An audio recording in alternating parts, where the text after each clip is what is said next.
এই ভিডিওতে স্ট্রেট লাইনের বহিস্থ বিন্দু থেকে কোনো সরলরেখার লম্ব দূরত্ব নির্ণয় নিয়ে আলোচনা করা হয়েছে। এর আগে স্ট্রেট লাইনের দুটো ডিসকাশন পার্ট অলরেডি পোস্ট করা হয়েছে, যেগুলোর লিঙ্ক ডেসক্রিপশনে আছে। আর এটা হচ্ছে স্ট্রেট লাইনের লাস্ট পার্ট, অর্থাৎ স্ট্রেট লাইনের সমস্ত ডিসকাশনগুলো আলোচনা আমাদের কমপ্লিট হলো এই চ্যানেলে। এরপর এক্সারসাইজগুলো সলভ করানো হবে। তবে চলো আজকে ভিডিও শুরু করা যাক। বহিস্থ কোনো বিন্দু থেকে সরলরেখার উপর লম্ব অঙ্কন। তো এই ক্ষেত্রে আমাদের কি দেওয়া থাকবে? বহিস্থ নিশ্চয়ই বিন্দুটার স্থানাঙ্ক দেওয়া থাকবে আর সরলরেখাটার সমীকরণ।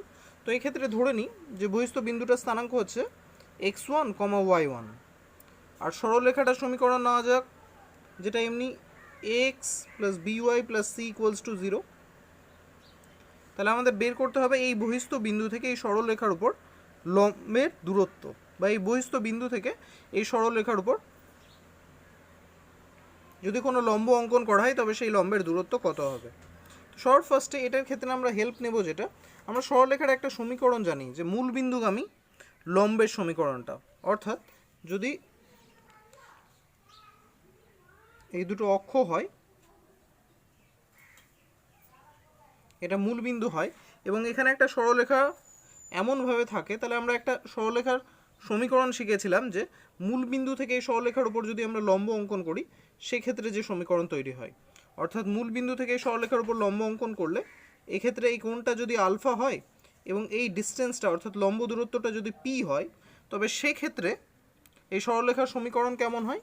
সরলরেখার সমীকরণ এমনটা হয়, x cos alpha plus y sine alpha equals to P.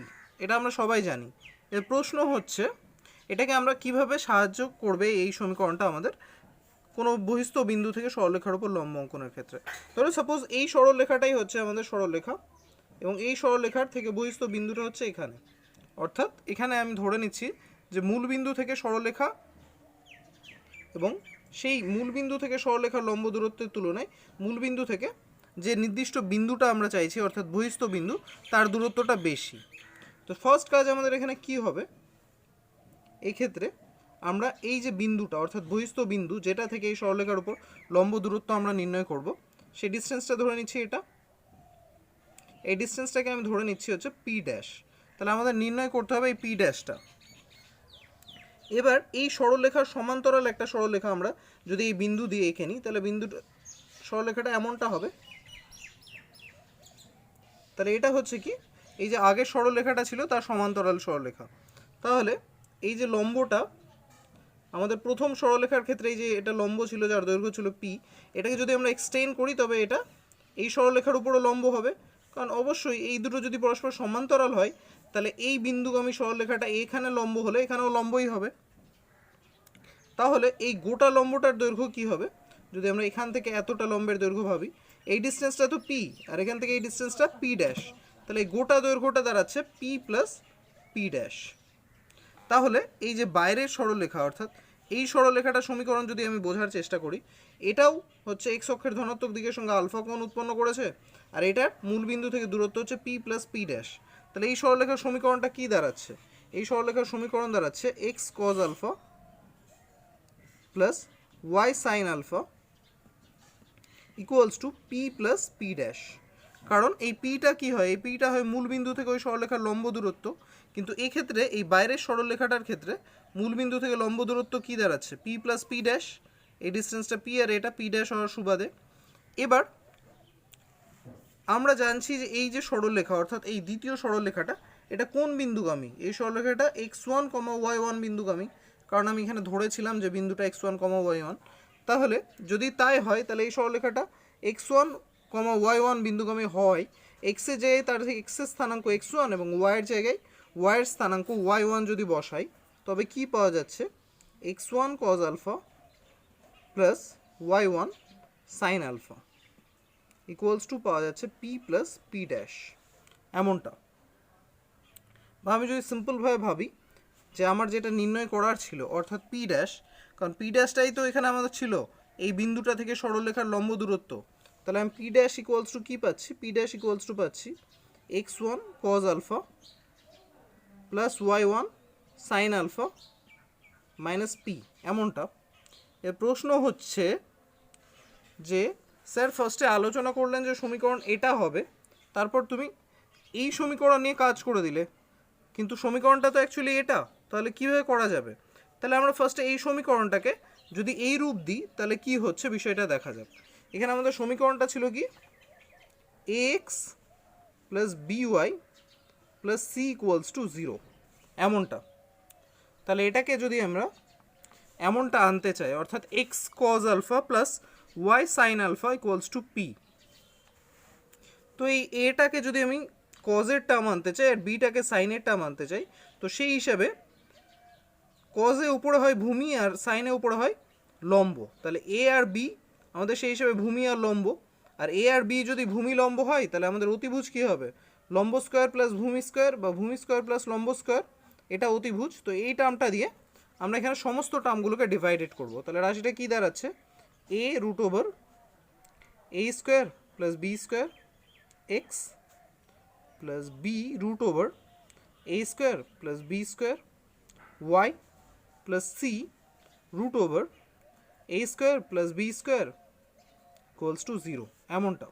বা এটাকে এমন করাই যেতে পারে যে a root over a square plus b square x plus b root over a square plus b square y, আর এই সি টার্মটা ডান পক্ষে চলে এলে হবে minus c by root over a square plus b square. এবার যদি আমরা ভাবি এই টার্মটাকে আমরা একটা কজ আকারে ভাবতেই পারি, কারণ এটা ভূমি হলে এটা অতিভুজ, ঠিক সেই সাপেক্ষে এটাকে আমরা সাইন আকারে ভাবতে পারি। তাহলে এই সরলরেখার সঙ্গে এটাকে এখন কম্পেয়ার করলে এটা হচ্ছে আমার কজ আলফা, এটা হচ্ছে আমার সাইন আলফা, এবং সেই হিসেবে এই টার্মটা হচ্ছে আমার পি, তোমরা দেখতেই পাচ্ছ এই পিটা হচ্ছে এটা। তাহলে এখানে পি এর মান কী পাওয়া যাচ্ছে, c by root over a square plus b square, আর এই যে কজ আলফা যেটা আছে এক্স কজ আলফা, তাহলে কজ আলফার মান এখানে আমার কী হচ্ছে, কজ আলফা হচ্ছে আমার a by root over a square plus b square, sine alpha আমার কী হচ্ছে সাইন আলফা, সাইন আলফার জায়গায় এখানে কী আছে ওয়াই সাইন আলফা, এখানে আছে ওয়াই তার সাথে এটা, তাহলে আমার সাইন আলফা হচ্ছে b by root over a square plus b square, আর পি পি এর জায়গায় আছে আমার minus c by root over a square plus b square, তাহলে p equals to minus c by root over a square plus b square, simple. আর এখানে যেটা আমাদের নির্ণয় করার ছিল অর্থাৎ পি ড্যাশ, তার ভ্যালু এমনটা বেরিয়েছিল, সেখানে cos alpha sine alpha p তিনটের মানই আমি এখানে পেয়ে গেছি। তো মানগুলো বসানো যাক এখানে, তাহলে পি ড্যাশের ভ্যালু কী পাওয়া যাচ্ছে দেখা যাক, পি ড্যাশ ইকুয়ালস টু হচ্ছে x one cos alpha, cos আলফার ভ্যালু আছে এটা, তো বসালে হচ্ছে a by root over a square plus b square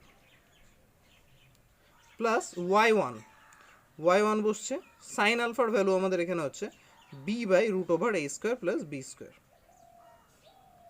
এখানে মাইনাস মাইনাস, পি এর ভ্যালু হচ্ছে minus c by root over a square plus b square, অর্থাৎ minus c by root over a square plus b square,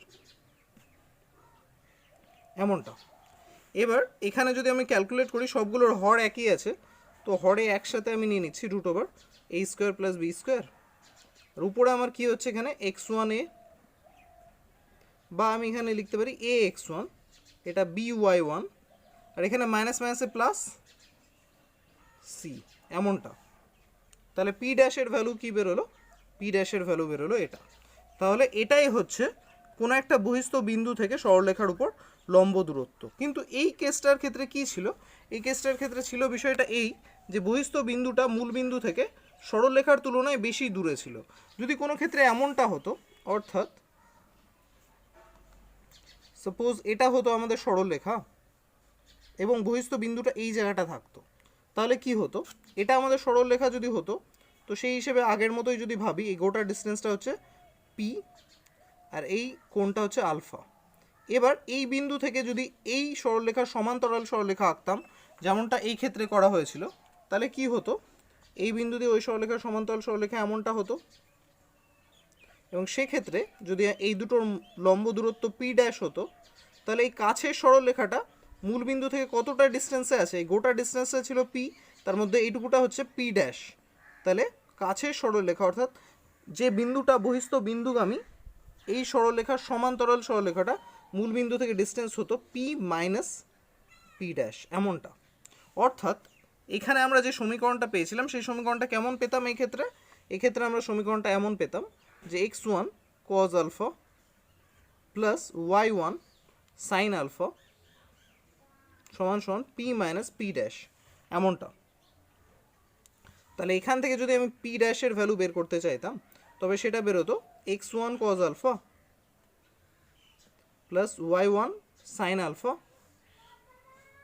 minus p, এই গোটা টার্মটার আগে একটা minus add হতো, তাই না? এখানে যেমন বেরিয়েছিল তেমনটা, কিন্তু তার আগেও একটা মাইনাস অ্যাড হতো।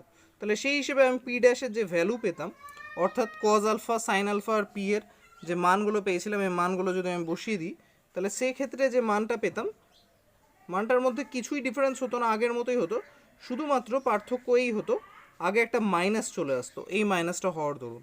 এখানে যেমন মাইনাসটা ছিল না ওই জন্য এখানে মানটা এমন এসেছিল, এক্ষেত্রে মাইনাস হওয়ার দরুন আগে একটা মাইনাস চলে আসতো আর বাকি সম্পূর্ণ টার্মটা একই রকম থাকতো। এর প্রশ্ন হচ্ছে এই ক্ষেত্রে পি ড্যাশ অর্থাৎ সেই বহিস্থ বিন্দু থেকে সরলরেখার লম্ব দূরত্ব বেরোলো এটা, যেটা ধনাত্মক, এক্ষেত্রে বেরোচ্ছে আগে একটা মাইনাস। কিন্তু আমরা কি জানি, একটা বিন্দু থেকে যখন অপর একটা সরলরেখার লম্ব দূরত্ব বের করব তো দূরত্বটা নিশ্চয়ই, দূরত্বটার কখনো ঋণাত্মক হতে পারে না, তো আমাদের এই মানটা পজিটিভ প্রয়োজন। তো সেই জন্য এই বিন্দুটা মূল বিন্দু থেকে এর দূরত্ব সরলরেখার চেয়ে কম হোক বা বেশি হোক, যা হোক না কেন, উভয় ক্ষেত্রে আমাদের প্রয়োজন এই ডিস্টেন্সটা। আর সেটা আমরা কীভাবে পেতে পারি, সেটা আমরা পজিটিভ মান পেতে পারি এই টার্মটাকে যদি মডিউলাস আকারে নিই। অর্থাৎ আমরা ধরে নেব যে মূল বিন্দু থেকে সরলরেখাটার লম্ব দূরত্ব modulus ax1 plus by1 plus c divided by root over a square plus b square. এতে কী হচ্ছে, প্লাসে বেরোবে বা মাইনাসে বেরোবে, আশা করি কারো বুঝতে অসুবিধা হচ্ছে না। তাহলে এই সিম্পল ছিল বহিস্থ কোনো বিন্দু থেকে সরলরেখার ওপর লম্ব দূরত্ব।